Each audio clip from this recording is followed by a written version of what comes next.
So this video is all about getting the engine running, which was a real ball ache, as you will see in the rest of this video. So hopefully you'll watch to the end, and you'll see the trials and tribulations I went through. Well, today's the day. I'm going to get it started and back on the road. It's been 3 years off the road, hasn't moved from this position for about 2 years, and it's all back together again now. So I'm going to get it started, and then I can drive it on the road.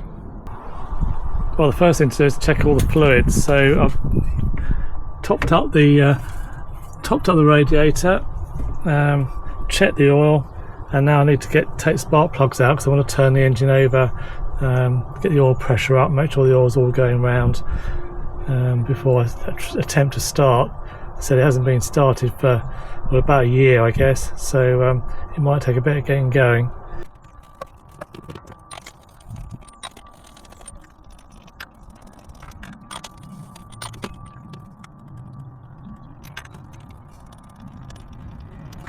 Right, let's give it a go. Just turn this over.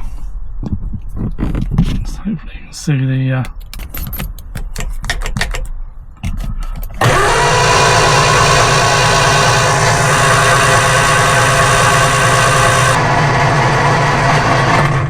that should do.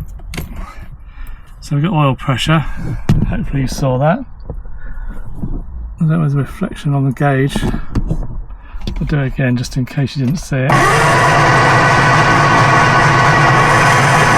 It's got up to about 40, which is pretty good for cranking speed. Right, let's go for a start.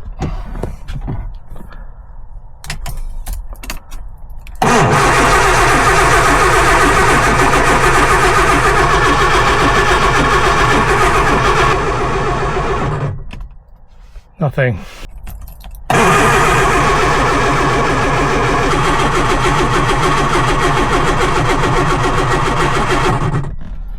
Well, let's put a bit more fuel in because the fuel light came on. I didn't put that much in, so maybe I need to put a bit more in. Well, there's a bit more fuel in there. No fuel light on at the moment.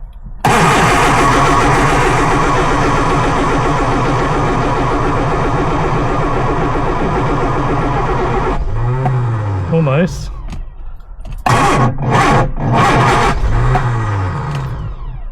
Let's pull the choke out of it, see that.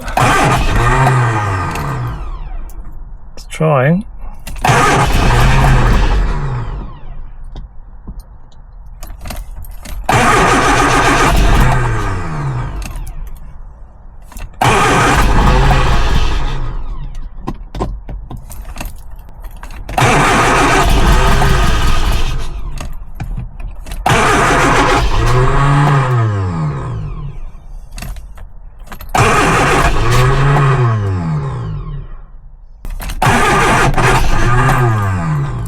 Battery's getting a bit weak now.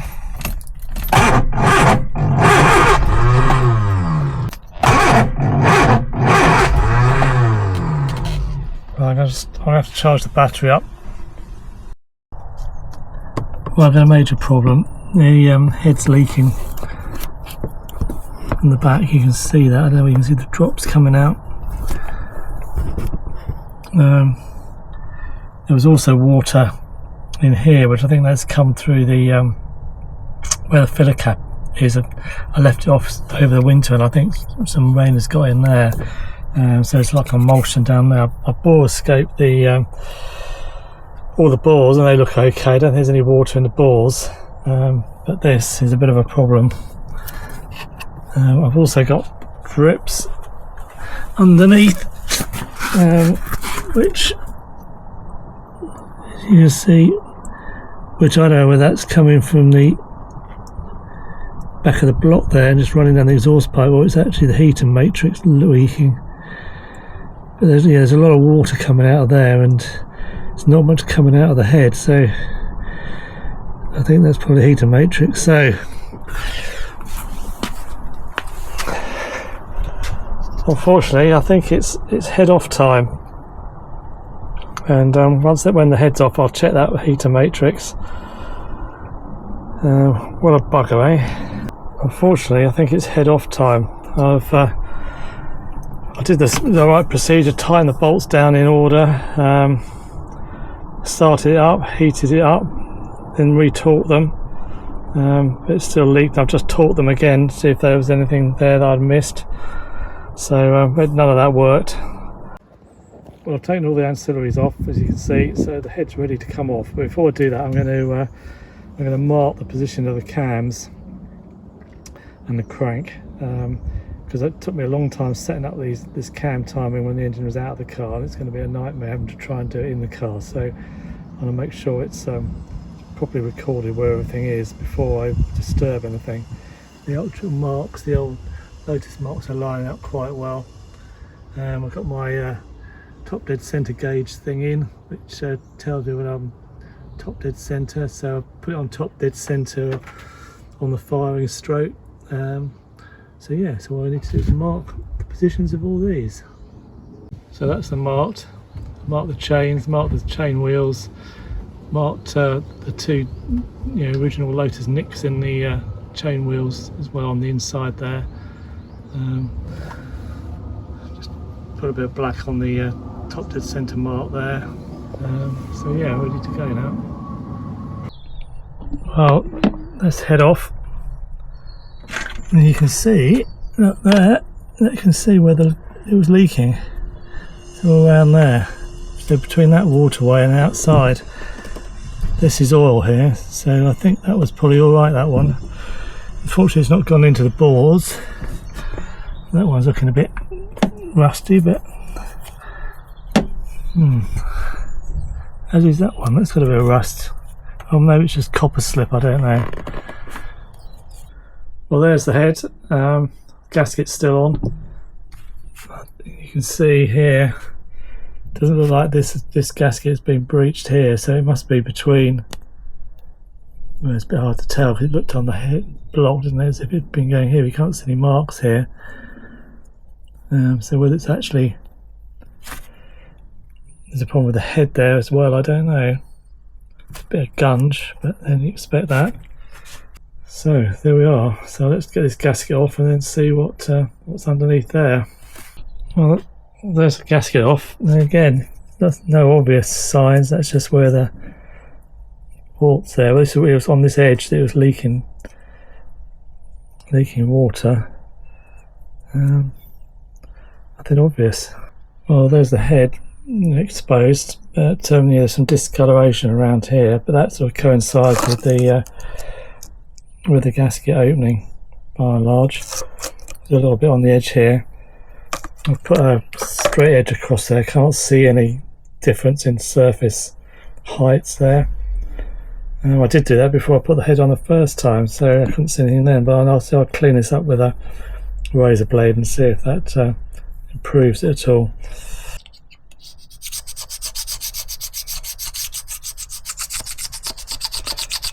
Well, there's nothing coming off. It feels smooth.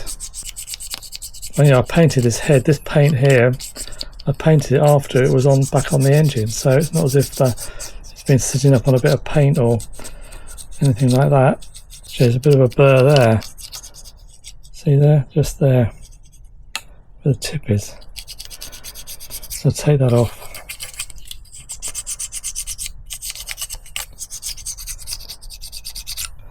Maybe I'll deburr all of these. Well, I've checked the head for flatness and I can't see anything in the area where it was leaking that's of any concern. I've even tried it, you can see the backlight and you can't see anything below the ruler. That was the area where it was leaking, all along this edge here, along here.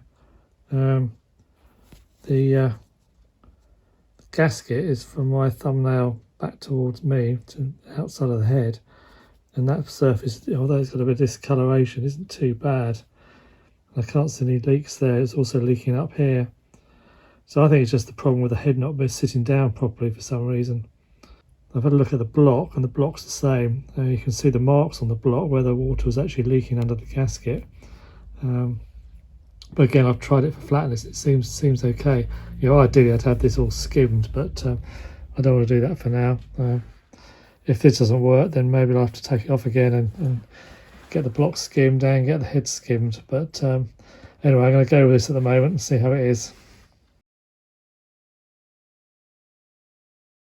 Well, I'm not sure whether this radiator is leaking or not. There's a bit of discoloration on the fins sort of around here. And when I had water in it, there's a continuous puddle down here. So whether this matrix is actually leaking, I don't know. So I think I'm going to do a pressure test on it just to see what's happening. So I've rigged up this this gauge through the drain port, bunged up all the hoses. So I'll put it under a little bit of air pressure and then spray it with some detergent and see whether it's got any leaks. But first I'll need to make sure that none of this is leaking, because this is just a ball valve, a water ball valve. So see how that goes. Well, I've connected the airline. You can hear the airline's leaking. It's definitely leaking up here. Let's put a bit of pressure into the gauge, and then I'll get the soapy water and see what happens. That was the radiator cap just blew off then. So if I put it at 10 psi, see it's dropping down. That's all leaking. Well, I don't know whether it's leaking inside. Well, that's leaking like a sieve. So I'll tighten that one up. Well, I've tightened all the Jubilee clips up, and it seems to be holding the pressure. I'll leave that for a while and see what's happening. But I will spray down the radiator, so let's do that now.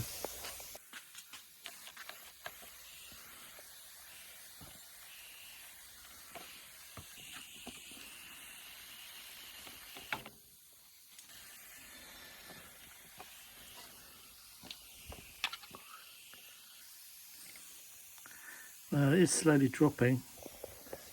There's obviously something somewhere.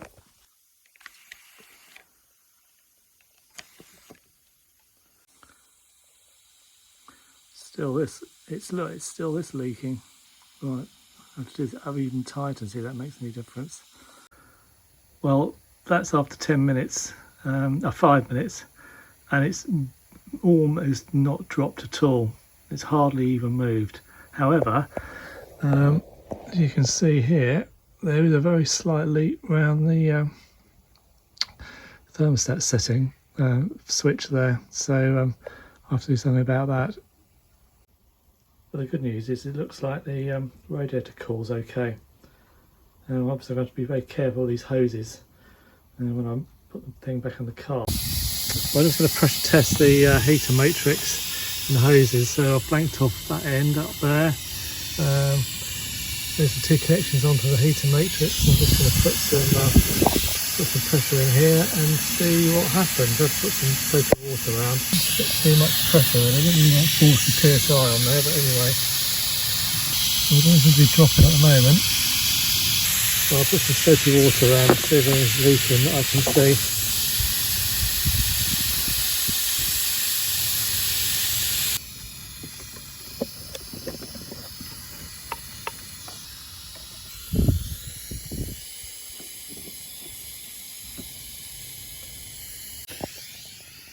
Oh, I don't know whether you can see that, but that bottom hose is leaking slightly.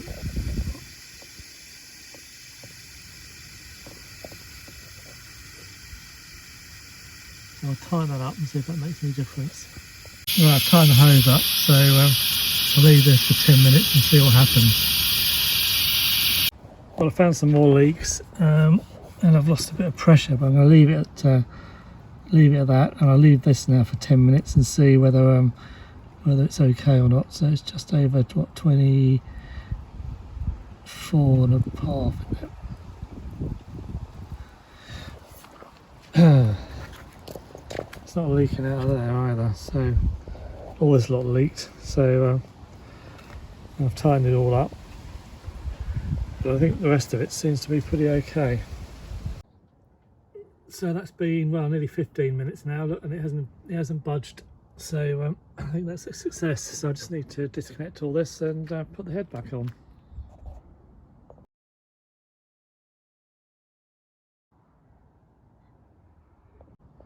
Well, there's the head ready to go back on. Just need to put some silicone round cam chain casing, put that gasket on, put the head gasket on. I've got the studs in to locate the head, and then that's the head back on. Well, that's the head back on. It's all back together again, so let's give it another go. Right, first off, let's get some oil pressure up.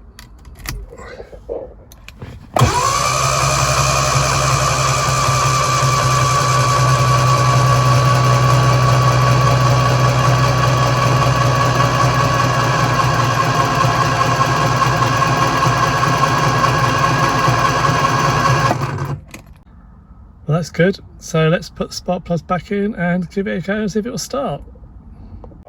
Right, here goes.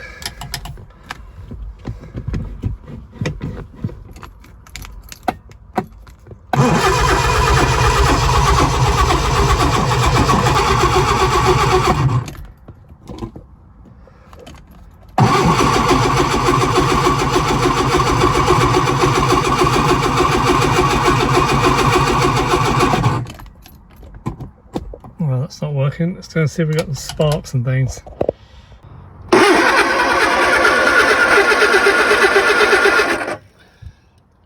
Well, there was a bit of a spark there, but it's a bit weak.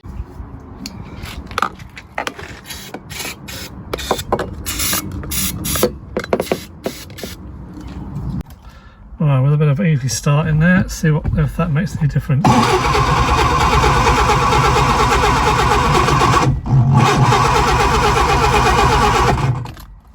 Nope.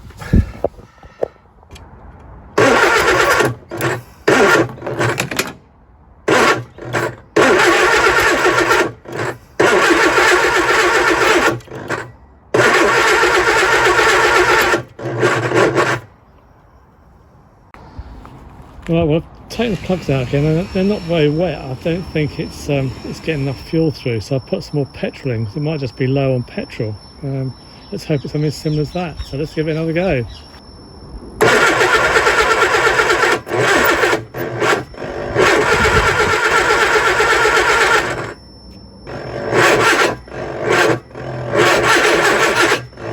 Well, I realise what the problem is. I think it's the distributor timing. So I've had it all apart again, so I've set the engine to top dead centre on number 1 on the firing stroke, and you can check that by checking the cam lobes in here, that the exhaust cam is just sort of rocking. I've had to take all of the inlets off and move the distributor, so I took it out, and sure enough it was pointing sort of that way. It's supposed to point towards post number 1, which is up towards the front of the engine. Anyway, so hopefully that's the problem. So I've put this back together enough now to actually try to start, so I'm going to do that, just put the plugs in and give it another go. Almost.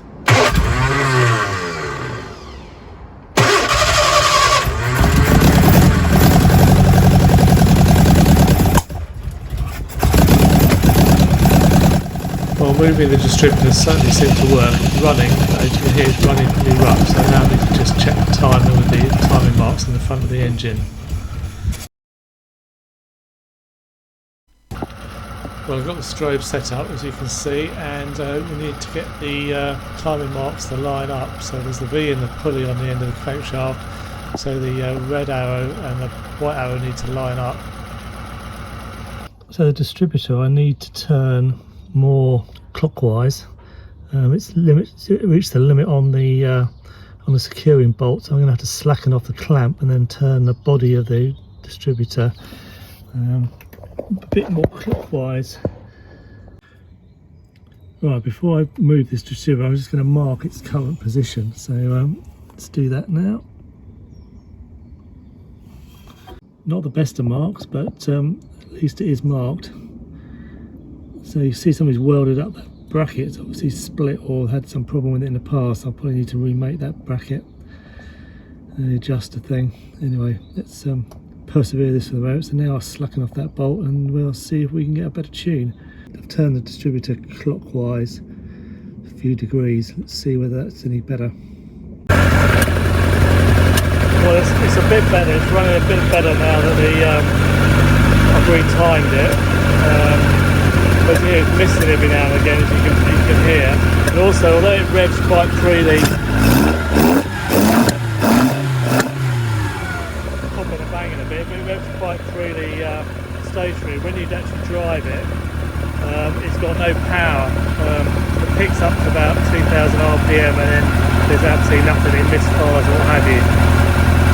So I think I need to do a few more checks on it, and see if I can get into some sort of better tune. One of the things I am going to do is have the carburetors apart again and clean them out, make sure everything's working there, because we did take some jets out, fiddled about with that, and it did make it a bit better, but there was some gunk in there, although I had cleaned them out before. So anyway, that's for another video. Hope you enjoyed watching. If you have, don't forget to subscribe and like, and I'll catch you next time.